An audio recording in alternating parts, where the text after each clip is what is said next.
Bienvenue dans Xi Jinping son histoire, une série de podcasts présentant les nombreuses expériences professionnelles de Xi Jinping à différents niveaux du gouvernement chinois, afin de découvrir comment son leadership et sa pensée en termes de gouvernance ont progressivement pris forme. Bonus.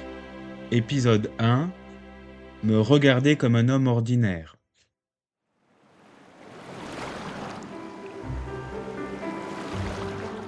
Xi Jinping fonde une famille alors qu'il travaille dans la province du Fujian, dans le sud-est de la Chine. Il se marie avec Peng Liyuan à Xiamen en septembre 1987. Le jour de leur mariage, ils font le choix de ne pas organiser une grande cérémonie, mais invitent quelques collègues à un simple repas. Pour respecter les traditions du mariage, ses collègues taquinent les jeunes mariés et leur demandent de continuer la cérémonie chez eux, autour d'une tasse de thé. Xi accepte volontiers. 4 collègues sont entassés dans le petit dortoir où Xi vit à l'époque. Les jeunes mariés se rendent vite compte qu'ils n'ont pas assez de tasses pour 6 personnes et improvisent en utilisant des bols comme tasses à thé de fortune. La mariée part acheter un paquet de bonbons dans un magasin voisin et les distribue aux invités en guise de joyeuses friandises de mariage. Désolé, nous n'avons pas préparé de souvenirs de mariage pour vous. En fait, une chanson suffirait. Ça serait le plus beau des cadeaux. D'accord, je vais chanter une chanson pour vous tous. Des amis proches, un thé amical et une belle chanson. Rien de plus pour laisser un bon souvenir de leur cérémonie de mariage. La fille de Xi est Peng, née à Fuzhou en 1992. Une photo de Xi à vélo portant sa fille illustre bien leur vie heureuse dans la capitale provinciale du Fujian.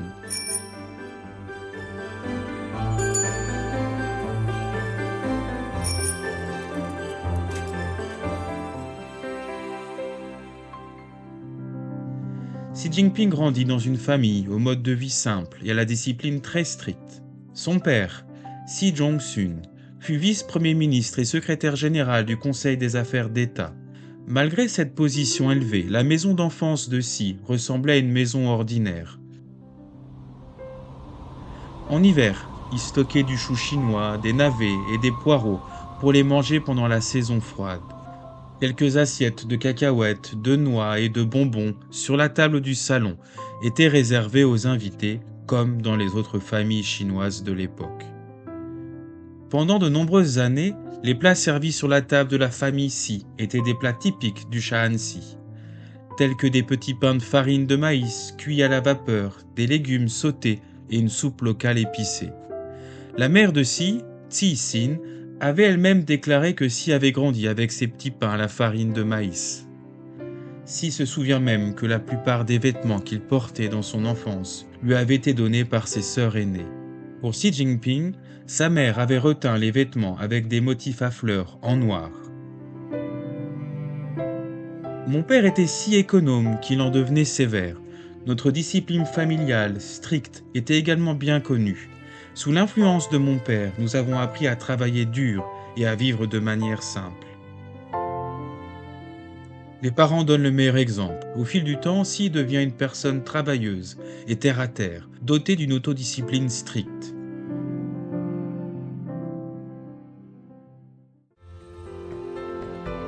En mars 1982, Xi quitte Beijing et arrive dans la province du Hebei, dans le nord de la Chine, pour occuper le poste de secrétaire adjoint du comité du PCC pour le district de Jiangding, ce qui marque le début de sa carrière politique. À son arrivée à Jiangding, Xi vit dans un bâtiment de plain-pied situé dans l'enceinte du comité du PCC pour le district. Cette pièce lui sert à la fois de bureau et de logement.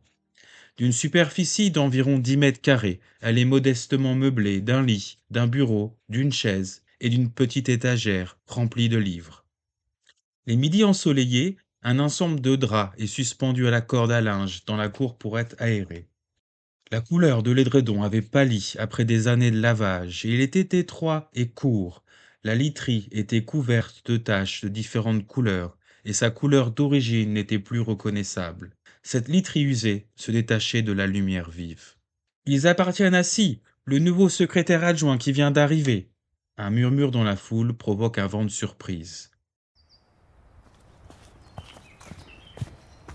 Ryu, chef adjoint du district, se précipite alors à la recherche de Si après avoir entendu cela. Puis-je vous rapporter des draps plus confortables? Ce n'est pas nécessaire, mais merci. J'ai l'habitude de ma propre literie. La couette est un peu courte, mais je couvre mes pieds avec mon manteau la nuit, c'est déjà bien. Si explique que l'ancienne literie a été fabriquée à la main par sa mère avec des morceaux de tissu découpés dans des vêtements usés. Il possède cette literie depuis l'âge de 15 ans, lorsqu'il quitte la maison pour aller vivre à la campagne dans le nord du Shaanxi. Les vêtements de Si sont également d'une grande simplicité. Il porte souvent un manteau en coton en hiver, des chemises en été et un simple débardeur lors de ses inspections dans les zones rurales. Ses collègues qui travaillent avec lui pendant 3 ans à Zhengding se souviennent. Nous ne l'avons jamais vu porter quelque chose de nouveau. Lorsque Xi Jinping arrive à Zhengding, les gens doutent que ce jeune homme, fils d'un haut fonctionnaire de Beijing, puisse supporter le mode de vie rural et surmonter les difficultés. Mais peu à peu, leurs inquiétudes disparaissent. Le mode de vie de Xi s'avère encore plus économe et plus simple que le leur. À l'époque, il n'y a qu'une seule cantine dans l'enceinte du comité du PCC pour le district. Les repas sont servis ponctuellement et n'attendent personne. Xi, comme tout le monde, apporte sa boîte repas et fait la queue. Parfois, lorsqu'il est occupé à travailler et qu'il manque l'heure du service, il se contente de 2 petits pains froids à la vapeur en guise de nourriture. Les installations de la cantine sont rudimentaires, il n'y a même pas assez de place assise. Lorsqu'il fait chaud, les gens mangent sous un arbre, devant la cantine, où l'on peut trouver des tables et des bancs en ciment. Si s'assied sous l'arbre avec d'autres personnes et discute avec elles tout en mangeant. Les gens se rassemblent souvent autour de lui, discutant et riant.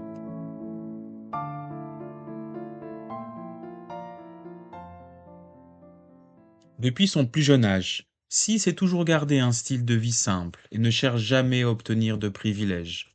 Lorsqu'il travaille comme fonctionnaire local, il vit dans des dortoirs et prend ses repas dans des cantines, comme les autres membres du personnel. Ses bureaux sont toujours meublés avec le strict minimum. Il ne prend pas le bus s'il peut se contenter du vélo et ne prend pas la voiture s'il peut prendre le bus. Il voyage toujours léger et refuse toute réception spéciale lorsqu'il mène des recherches sur le terrain à la campagne. Il explique. Si je le voulais, je pourrais vivre beaucoup plus confortablement que la plupart des gens. Mais à quoi cela servirait-il? Si je pense trop à moi, je m'éloigne de plus en plus du service au peuple. Un fonctionnaire doit se concentrer sur la manière dont il peut servir le peuple pendant son mandat. Les fonctionnaires doivent se considérer comme des gens ordinaires et fixer des niveaux de vie aussi bas que possible.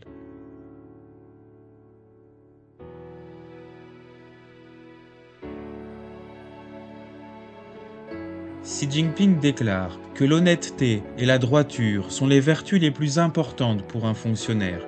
Il se doit de respecter un code d'honnêteté et d'autodiscipline.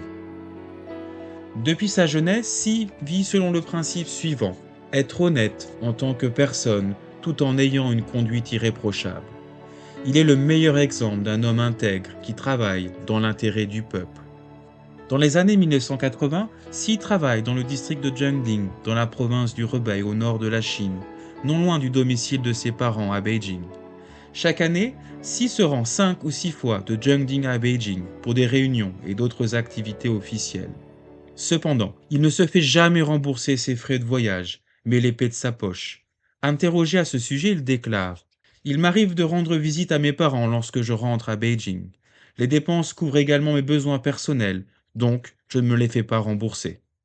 Xi se rend souvent à la campagne pour effectuer des recherches sur le terrain. À chaque fois, il prend un repas chez un agriculteur local afin d'obtenir des informations de première main sur la vie des habitants. À chaque fois, Xi paie le repas avec un coupon de céréales et une certaine somme d'argent en fonction des règles en vigueur à l'époque. Xi Jinping maintient cette pratique au fil des décennies. Même en tant que dirigeant d'État, il continue de payer tous les repas qu'il prend lors de ses tournées d'inspection. À l'époque où il travaille dans différentes localités, Xi paie souvent des repas à ses invités, avec son propre argent, des repas simples, mais d'une grande hospitalité. Au début de l'été 1985, Xi est sur le point de quitter le district de Jiangding pour Xiamen, lorsqu'il offre à ses collègues un repas simple pour leur dire au revoir. un poulet rôti, une assiette de cacahuètes, quelques légumes et du tofu. En plus de donner lui-même le bon exemple, Xi Jinping exhorte également ses collègues fonctionnaires à rester disciplinés et à se prémunir contre les abus de pouvoir.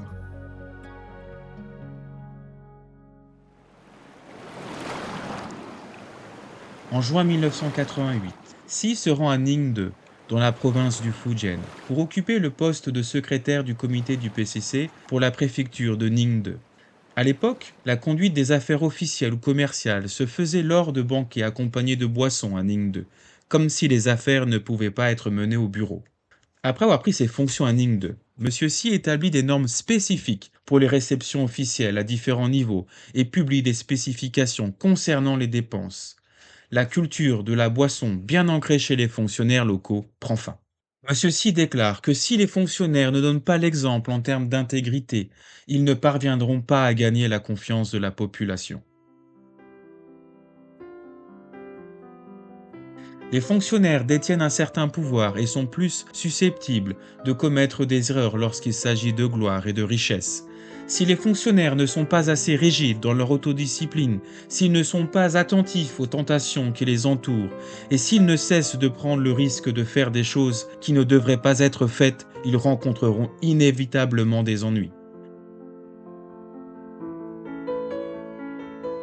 Au fil des années, Xi Jinping sait faire preuve de droiture et d'autodiscipline et impose également des exigences strictes aux membres de sa famille. Chaque fois qu'il change de poste, il rappelle aux membres de sa famille, à ses proches et à ses amis: vous ne pouvez pas vous engager dans des activités commerciales là où je travaille, ni utiliser mon nom à votre propre compte. Dans le cas contraire, il ne faudra pas me reprocher ma grande sévérité à votre égard. Xi est également strict avec ses collègues fonctionnaires, où qu'ils travaillent, que ce soit dans le Fujian, dans le Zhejiang ou à Shanghai. Il fait clairement savoir que personne n'est autorisé à chercher à obtenir des gains personnels grâce à ses liens avec lui, et qu'il ne voit aucun problème à se faire superviser à son tour. Xi déclare que servir en tant que fonctionnaire du gouvernement et faire fortune sont deux voies distinctes. Si l'on veut devenir fonctionnaire, il faut cesser de penser à gagner de l'argent. Et si l'on veut faire fortune, il faut cesser de penser à assumer une fonction publique. Comme le dit le proverbe, on ne peut pas avoir le beurre et l'argent du beurre. Monsieur Xi déclare que ce rappel pourrait contribuer à prévenir la corruption et la décadence des fonctionnaires et de leurs familles. Lors de son mandat à Shanghai en 2007, Xi découvre au cours de ses tournées d'inspection que certains fonctionnaires locaux occupent deux postes en même temps. Ils sont fonctionnaires et occupent également des postes de direction dans des entreprises d'État. Ils perçoivent des salaires mirobolants dans ces entreprises et bénéficient également de pensions généreuses lorsqu'ils prennent leur retraite en tant que fonctionnaires. Ils profitent des avantages des deux côtés.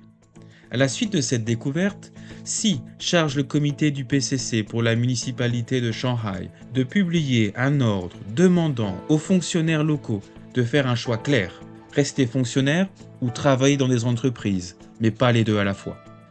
Entre-temps, Xi est profondément conscient que la lutte contre la corruption nécessite non seulement une prise de conscience de soi, mais aussi des contraintes institutionnelles.